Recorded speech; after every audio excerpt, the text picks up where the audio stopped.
يو صافا شويه جيسبر راكم ملاح. اليوم غادي نهضروا على واحد الموضوع اللي ما كنتش داير له حساب. هي في الصح خممت فيه دا شحال بصح كنت ديجا بديت في الموضوع تاع الاي كيو اللي قلت لكم في الخطره اللي فاتت غادي نهضر عليه وسجلته. وكي بغيت ندير لا مونتاج فكرت بالي اليوم الريزلت تاع الباك وبغيت نهضر لكم على بيك 5. شا دخل البيك 5 في الباك؟ غادي تقول لي بيك 5 هو تيست تاع الشخصيه درت عليه الخطره اللي فاتت، وقلت مادام هضرت عليه الخطره اللي فاتت ومادام اليوم خرجوا الريزلت تاع الباك ومور الباك كاين الاختيارات تاع الجامعه ولا تاع الحياه المهنيه، وهاد الاختيارات على بالنا بلي قادر تكون موافق فيهم وقادر ما تكونش موافق فيهم. من اي ناحيه؟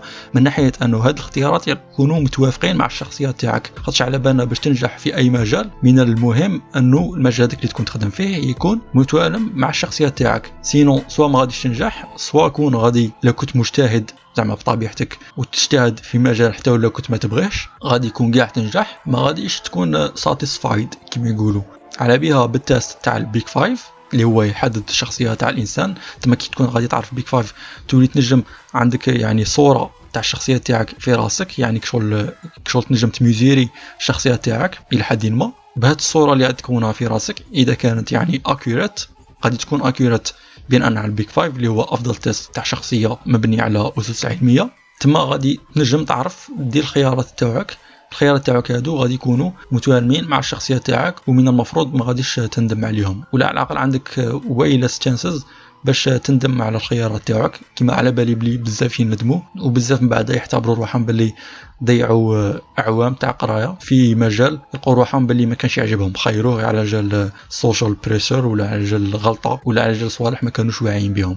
تما غادي نهضر على الصفات الخمسه تاع البيك 5. خطا فات هضرت عليهم فروم سوسايتال بيرسبكتيف، يعني الجانب الجماعي. هضرت كيفاش هادو خمس صفات كيكونوا منتشرين في المجتمع، شنو هما الصوالح اللي غادي يتولدوا على هذه الحاجه. بصح اليوم غادي نهضر على المستوى الفردي. قبل ما نبداو هي كاين بزاف لي تيست تاع بيك 5 اونلاين، كاين اللي they are accurate enough خاطرش هما they are just self report، يعني ماشي حاجه معقده بزاف بشرط انك يعني تجاوب كيما انت تعرف روحك ماشي كيما راك باغي روحك تكون. ومن بعد على حسب السكور هذا اللي غادي يخرج لك غادي تعرف روحك انت واش هما الصفات تاعك بناء على بيك 5. بصح ماشي شرط باش تروح دير تيست، قادر غير من هذا البودكاست كي غادي تسمع الصفات اللي غادي نهضر عليهم بالوحده من المفروض تعرف روحك اذا تتوقع عندك سكور طالع ولا ناقص فهاد الصفات اللي غادي نقولهم. تما غادي نبدو مباشره. ايوا قبل ما نبدو اولا مبروك لجميع الناجحين في شهاده البكالوريا من معدل 9 الى معدل 19. تما غادي نبدو مباشره بالبعد الاول ولا الصفه الاولى اللي هي اكستروفيرجن. واحد اللي غادي يدير تيست ويلقى سكور تاع اكستروفيرجن طالع بزاف معناتها هذا انسان يبغي يكون علاقات بزاف مع الناس، يعني he enjoys to interact with people. والعكس، والإنسان اللي غادي يلقى عنده سكور ناقص في الاكستروفيرجن he is an introvert، انطوائي. هي في الصح هاد الصفات كاع كيما قلت الخطره اللي فاتت they are not actual binary، يعني ما راكش سواء introvert ولا سواء extrovert، وإنما it's more like spectrum. تما عندك في الماكسيموم extroversion وعندك في المينيموم introversion، وانت قادر تكون ناقص بزاف تما غادي تسمي روحك انتروفيرت، وقادر تكون طالع بزاف تسمي روحك اكستروفيرت، وقادر تكون ابوبري في الوسط تما غادي تكون بالانسد. دروك كيفاش امبليكيشنز تاع هاد الصفه في الدومين تاع الخدمه ولا تاع القرايه. مادام الناس الاكستروفيرت يبغوا يتعاملوا بزاف مع الناس، يبغوا يكونوا علاقات بزاف مع الناس والنشاط تاعهم يزيد، شغل they feel more energetic when they are with people. تما من الافضل انه المجال اللي غادي تخدم فيه في المستقبل يكون فيه التعامل مع الناس. شا قادر يكونوا هاد المجالات؟ قادر يكونوا education، قادر يكونوا مجال تاع الطب، قادر يكون psychology، شغل هادو فيهم تعامل مع الناس. مثلا على بالنا بلي في المتوسط women are more extroverted than men، على بها بنشوفوا women يروحوا اكثر المجالات هادو يبغوا يكونوا سواء ميدسان سواء يعني يروحوا المجال تاع التمريض يبغوا يكونوا ممرضات، ولا يروحوا تاني مجال تاع التعليم خاطرش يتعاملوا فيه مع ستودنتس، خاطرش يبغوا اكثر يتعاملوا مع الناس اكثر من الرجال. بصح انت كي غادي تشوف ما غاديش تخمم تقول انا يا مرات ما غادي نروح لهذا المجال، ولا انا يا راجل ما غادي نروح لهذا المجال.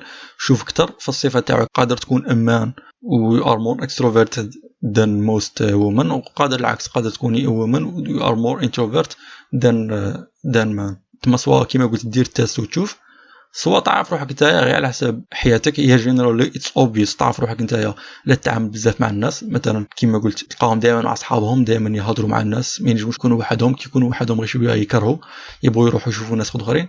كاين العكس، كاين اللي يبغوا يجبدوا رواحهم يديروا اكتيفيتيز اللي ما يتحقوش باش يديروا اون جروب، مثلا يتفرجوا فيلمات ولا تقرا كتاب ولا تخدم على حاجه هكا وحدك في اورديناتور ولا كيف كيما هاك. هادو اللي they spend more time doing activities like this، هادو they are more likely to be introvert. So كيما قلت لك كنت extrovert you are probably gonna enjoy more activities اللي فيهم تعامل مع الناس، ولا كنت introvert غادي you enjoy more activities اللي تخدم فيهم وحدك. خاطرش علاش؟ خاطرش كي تكون مع الناس تحس روحك you spend more energy. تماشاهم هاد المجالات غادي يكونوا probably صوالح اللي غادي تريح فيهم وحدك. you don't interact a lot with people. مثلا الدومين تاع الانفورماتيك ولا الدومين تاع تجمع في بيرو وحدك وتخدم on your own stuff، بالك هندسه، بالك بروغراماسيون، بالك scientific research، ولا اي دومين اللي ما تحقش بتخدم فيه مع الناس بزاف، سيرتو الناس في خطره واحده. يعني قادر بالك تتعامل مع شخص واحد introvert generally ما عندوش بروبليم كي يتعاملوا غير واحد مع واحد، بصح عندهم صعوبه اكثر باش يتعاملوا مع مجموعه تاع ناس خطره واحده. كما هذه بالنسبه للاكستروفيرت والانتروفيرت.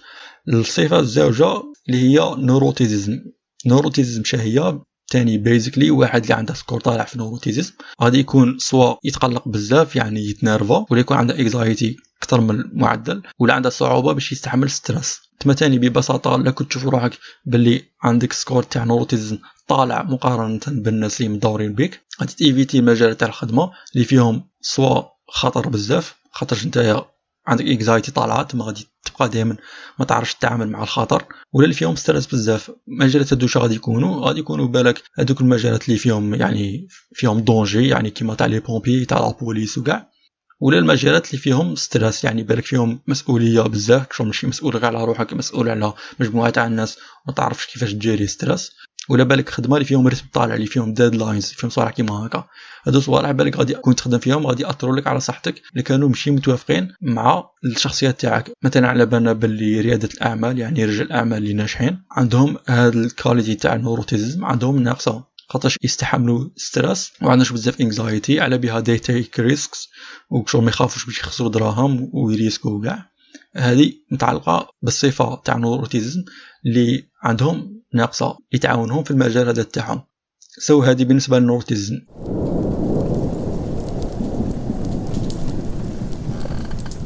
الصفه الثالثه هي اغريبلنس. هي واحد اللي عنده سكور طالع في الاغريبلنس غادي يكون العلاقات تاعه ملاح مع الناس اللي معاه، بغض النظر عن انه يكون اكستروفيرت ولا انتروفيرت، غادي يكون يتفاهم مع الناس، يعني ما يبغيش يضر الناس الاخرين ويفهم المشاعر تاع الناس الاخرين وعنده امباتي وصوالح كيما هكا. تما الناس تاني اللي they are most agreeable يبغوا يعاونوا الناس الاخرين، خاصه اذا كانوا اكستروفيرت. لكن عندهم سكور طالع في الاكستروفيرجن وكانوا تاني agreeable، هادو جينيرالي غادي يروحوا المجالات كيما قلت تاع التمريض، تاع مش عارف الرعايه بالاطفال، تاع التعليم في ليكاش وكاع، خاطرش يبغوا يكونوا علاقات مع الناس ويبغوا تاني يعاونوا الناس وما يبغوش يدخلوا في صراعات ضد الناس، يعني ما يبغوش الكومبيتيشن، يبغوا اكثر الكوبيريشن. تما كاع المجالات اللي فيهمش بزاف كومبيتيشن فيهم كوبيريشن، بالك تكون تخدم في كشركه مع جروب تاع الناس كاين كوبيريشن، ما كاينش بزاف كومبيتيشن بين انديفيدوالز خاطرش غادي يكونوا عندكم نفس الاهداف. تما جينيرالي الناس اللي اغريبل غادي يبغوا يعاونوا الناس وما يبغوش كومبيتيشن بزاف، يبغوا يتفادوا الكومبيتيشن.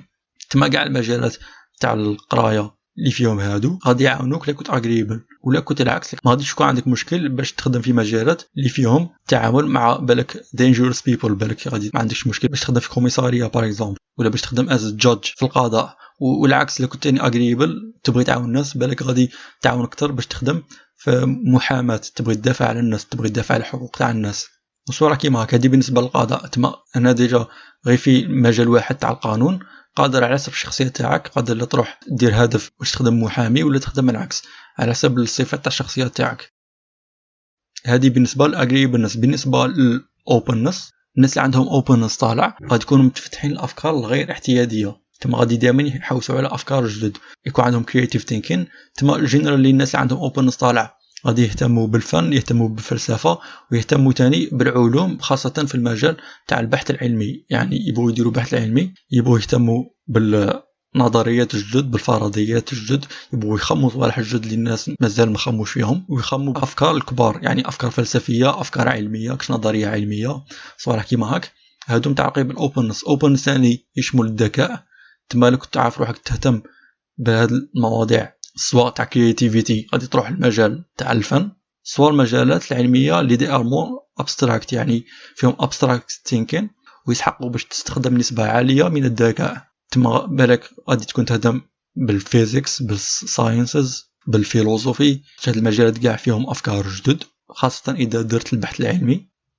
والعكس غادي تمل من الافكار الاعتياديه يعني الافكار اللي تاع الحياه تاع كل يوم. علاش؟ خاطر مثلا على بالنا بلي العكس، اللي كان عندك اوبنس ناقص غادي هاد الافكار تاع الافكار الفلسفيه والافكار العلميه اللي ما تشوفهمش كل يوم في حياتك، تشوفهم شغل غير هكا يبانوا لك غير نظريا، هادو غادي ما يكونش عندك اهتمام كبير بهم، غادي تكون شغل انسان يعني واقعي، يعني تبغي صوالح براكتيكال.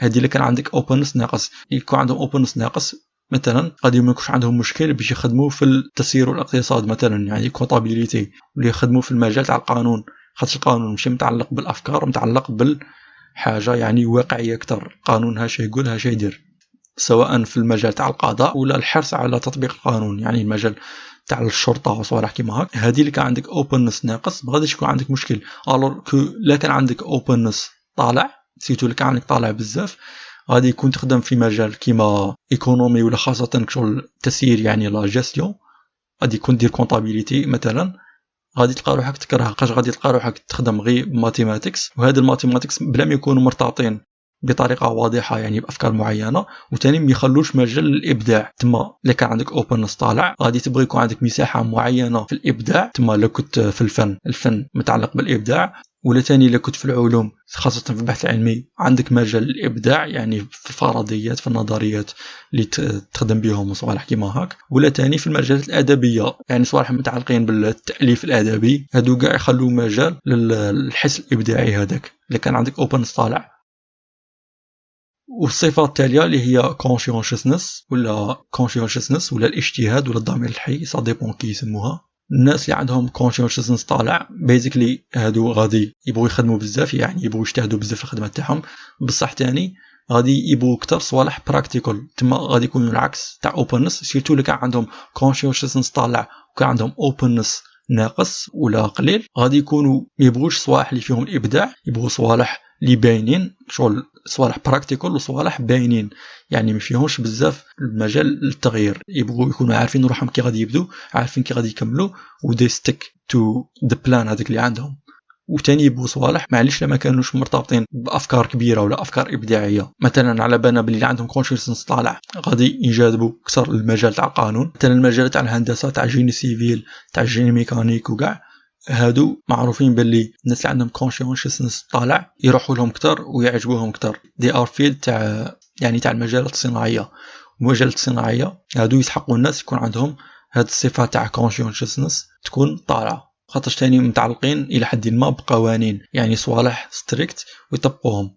مثلا على بالنا باللي عندهم كونشيسنس طالع غادي ينجذبوا اكثر المجال تاع القانون، المجال تاع ايكونومي، تاع التسيير ما غاديش يبغوا بزاف صوالح تاع رياده الاعمال، خاصه يعني ستارت ابس وكاع صوالح قادر يخدموا از بيزنس مان، يعني يديروا انتربرونورشيب بصح ما يديروش صوالح جدد، يديروا حاجه معروفه ديجا، يحلوا بيزنس معروف ديجا ويبقوا يخدموا فيه بصح ما عندهمش ابداع بزاف.